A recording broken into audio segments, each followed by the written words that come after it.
So, ladies and gentlemen, good afternoon. So, this monster called gender-based violence, what is it that is causing our men to beat our women, our ladies, our moms, our daughters? And what is causing our ladies also to beat our men? Because gender is a male or a female sex. The moment a young man and a lady meet, at that particular moment, life is very cozy. When a man is seducing a woman or a lady, everything is so nice and so enjoyable. Then they decide to move in together. Things are still okay, a few months. Some, within a few months, a lot starts happening within the family.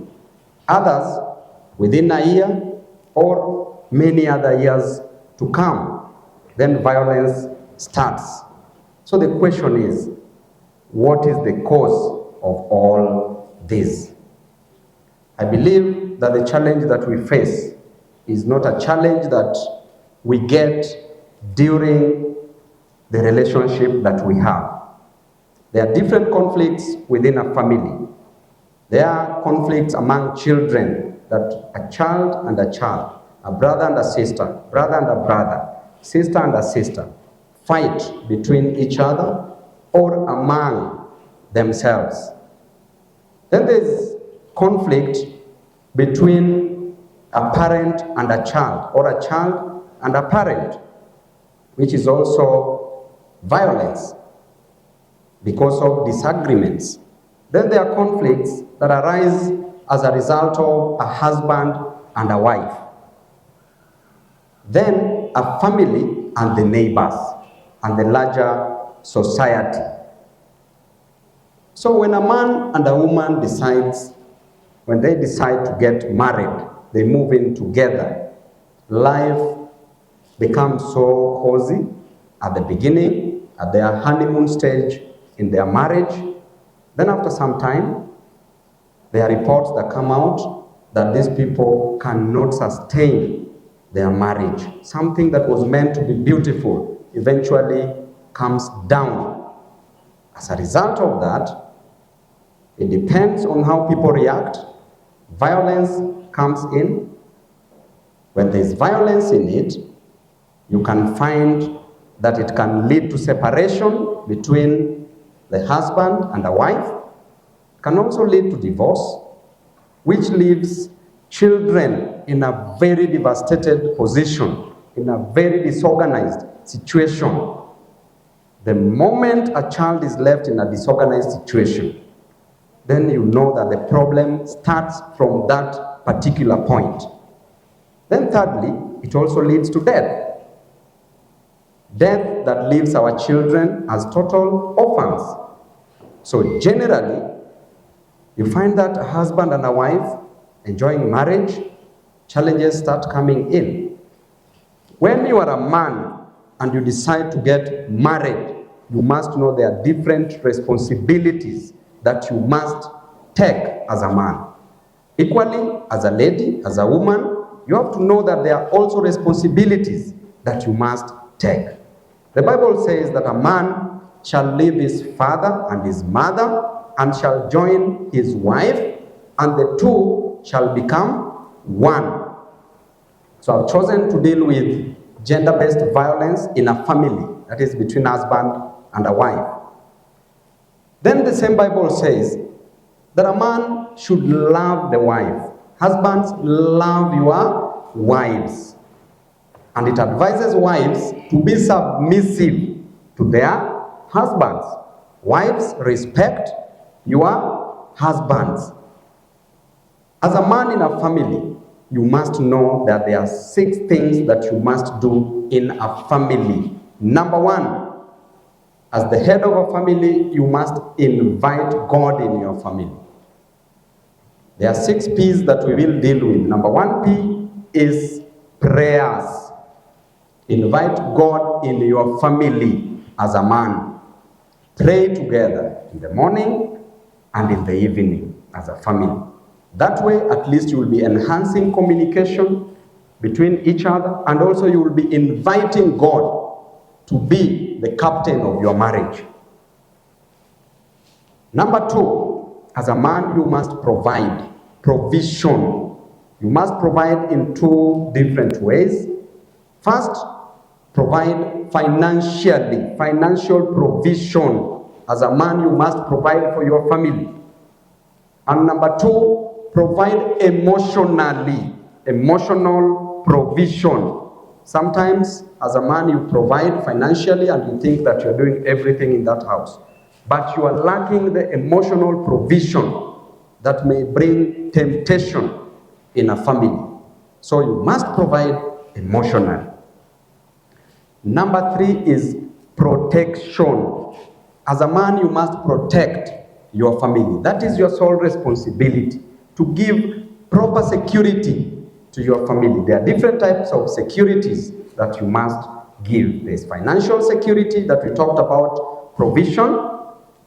Then there's the security of the family, that the family feels safe under your leadership as a man, because your family will be headed where you lead them. So if you lead them in the wrong direction as a man, that family will automatically take the wrong direction. But if you lead them in the right direction, that family will take the right direction.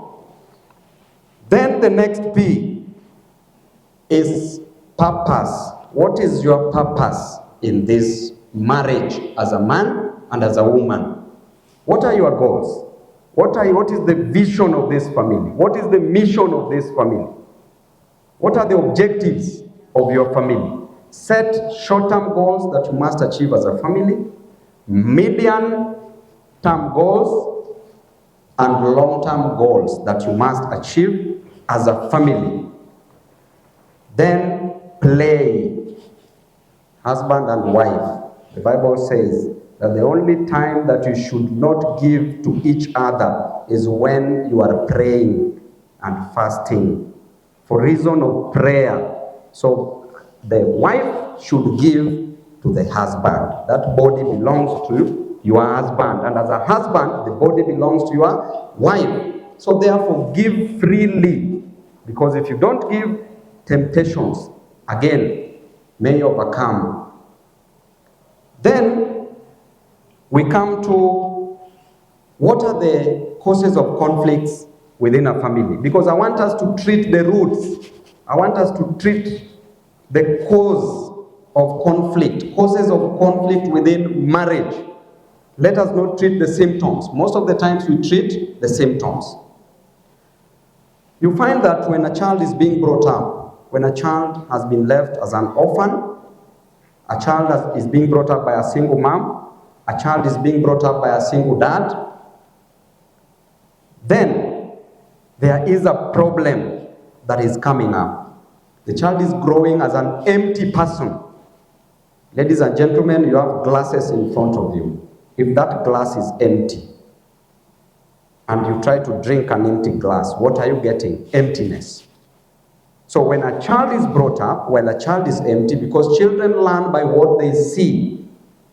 There is something that a father, a husband can give to a child. A father can give to a child that a wife cannot give to a child. And there's something that a wife can give to a child that the husband cannot give to the child.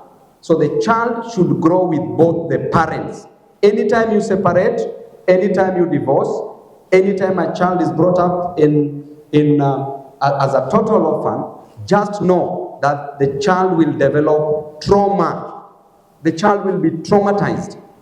As the child grows up, there is trauma. Why? Because as a husband and a wife, you are in marriage that was abusive. So the child did not see love. Children learn by what they see, not what they hear. If they see love in marriage, they will give love. If they see violence in marriage, they will give violence. So therefore, as a wife, ensure that there is love in the family. As a husband, ensure that there is love in the family, so that the child can see love, hug each other, appreciate each other, do dinner together, spend time together. Presence is what is another P. Presence, be present as a man. Do not confuse presence with presence. Usipeleke tu ma presence and you are not present. Because if you are not present, your wife cannot date herself. Then you must also date. Let your children see that love, that environment. That can be created by you. But if they don't see, they grow up to become adults. The moment they are adults, they never saw love, they saw violence, they saw grief, they saw loneliness, they saw resentment, they saw unforgiving spirit. Then what do you expect in return? You expect that child to be a person who will be violent in the foreseeable future. In our prisons, close to around 80% of the prisoners were brought up in broken families. Broken families. And therefore, conflicts come from the following issues. Number one, conflicts come from background environment. That is what I've explained. How are you brought up from broken families? Then you grow having trauma. Number two, conflicts come from association. When you associate with people who are not the right people to be associated with, or friends who influence you because of undue influence, you may bring a lot of violence in relationships. For example, men wameenda kuchukua kinywaji kidogo, then your friend tells you, and it's a common saying, that wewe huwezi kaliwa na bibi. And then your marriage was getting successful, but unaambiwa wewe huwezi kaliwa na bibi, usikaliwe na bibi kama mwanamke. Then you go home, now you want to be a man. Being a man to you is by showing your woman your muscles or ego. Let me tell you, Boloma, between, ladies and gentlemen, when a woman sits on you as a man, kukaliwa na mwanamke, and when a fellow man sits on you as a fellow man, gani unasikia utamu? When a woman sits on you, unasikia vizuri. But when a man sits on you, that is a different thing altogether, right? Going raw and down to it. Then again, conflicts come from generational issues, generational curses. These issues must be resolved generationally. Your great-grandfather, your grandfather, your relatives, their marriages were never successful because of generational curses, so it catches up with you. Another thing is oathing. You take an oath. Another thing is unresolved conflict. Unresolved conflict in the family.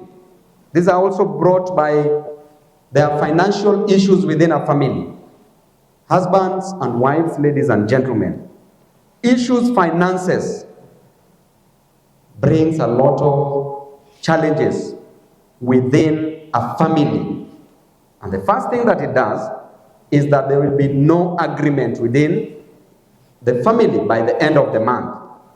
So how do you cure this? As a husband, as a wife, make your work easy. As a husband, your work is to provide. Number one, tell your wife to write a list of what she needs in a family. Because sometimes you start fighting after a week because kitunguu haijanunuliwa, nyanya haijanunuliwa. Wewe mwenyewe unaona umewekewa pressure. Kama husband, you don't know how to solve this, you respond with violence. So tell your wife to write a list of what you need within a month, then sort it out every end month. If there is no money, your wife should understand. In some marriages, the wife earns more than the husband.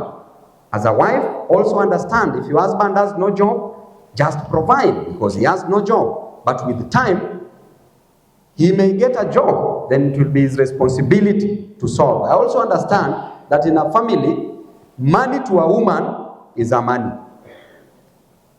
Man's money is our money. So a man must understand that very, very well. Then as a man, also know that every end month, your wife should be going to the salon.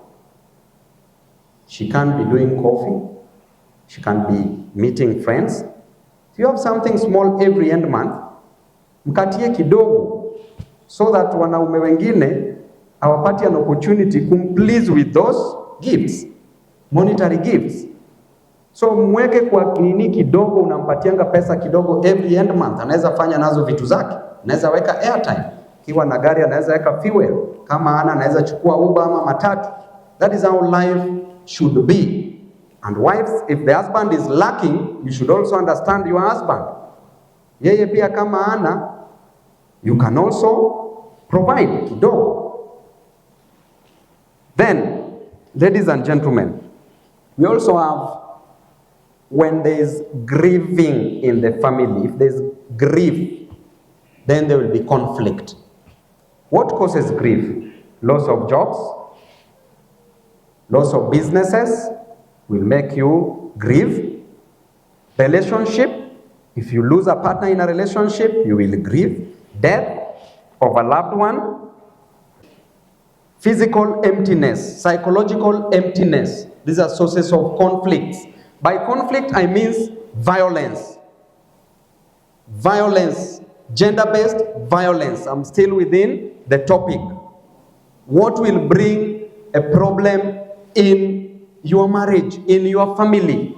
Because family is a basic unit, and family, you should get everything from within a family. Love. So, what I'm discussing is what will bring conflicts within these families. When there's that conflict, it leads to gender-based violence automatically. So now then, what are the solutions to conflict management? Because we discuss what brings conflicts and how do you manage it. I think we are within the topic, right? Not unless you are not hanging on my lips. So, ladies and gentlemen, number one, deal with the issues immediately. If I were you, I would be having a pen and a paper. This is a very serious session. Because the moment you have these solutions, then you are guaranteed that at least you will avoid fighting your partner. You will avoid killing your partner, taking the life of your partner, separating or divorce. Right?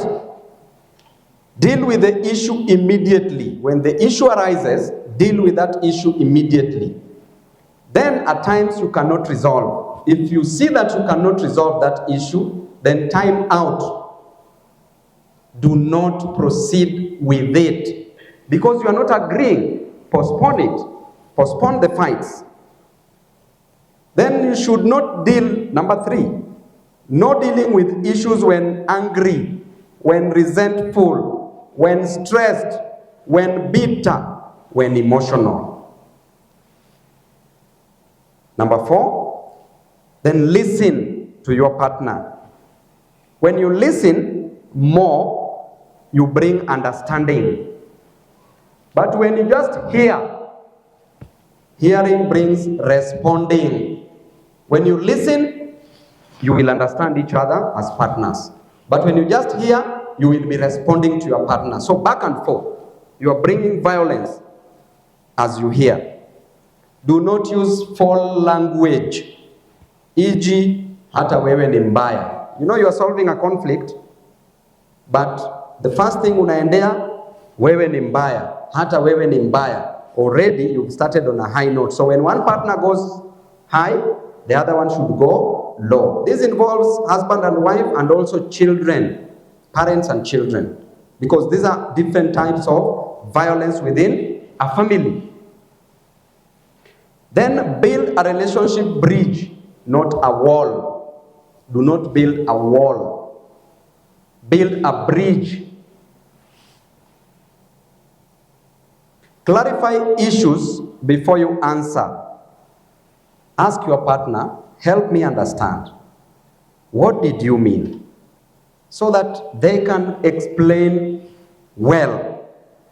Then replace your why with what, when, which, who, how. Please clarify.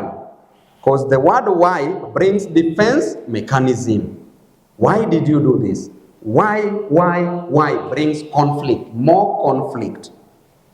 Then do not use threatening language when discussing, because it will bring violence, it will bring conflict. Then you must be able to forgive. Forgiveness is the only and it is the best antibiotic without any side effect.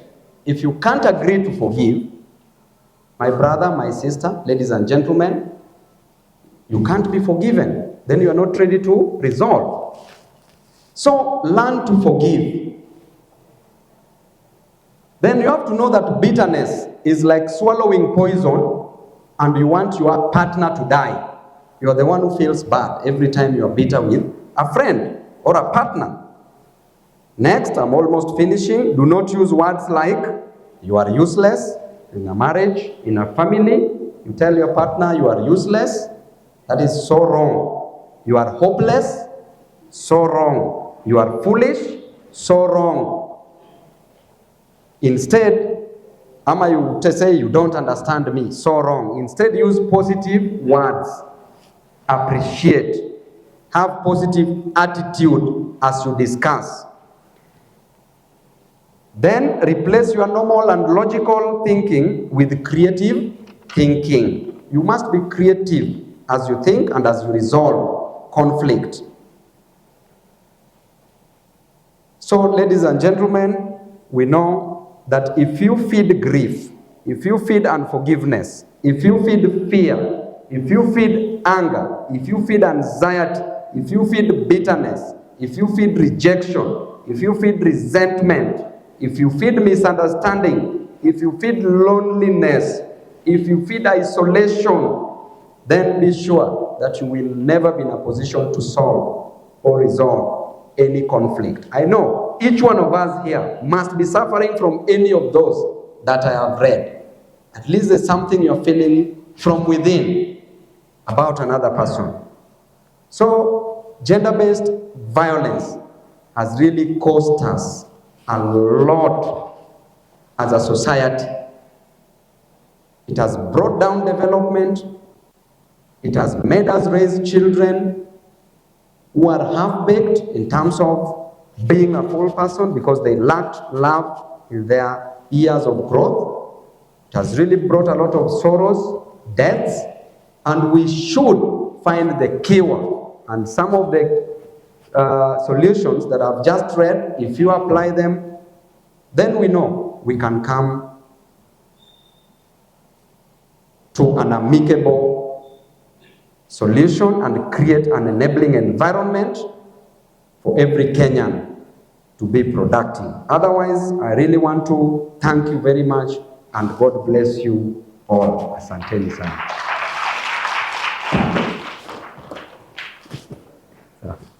When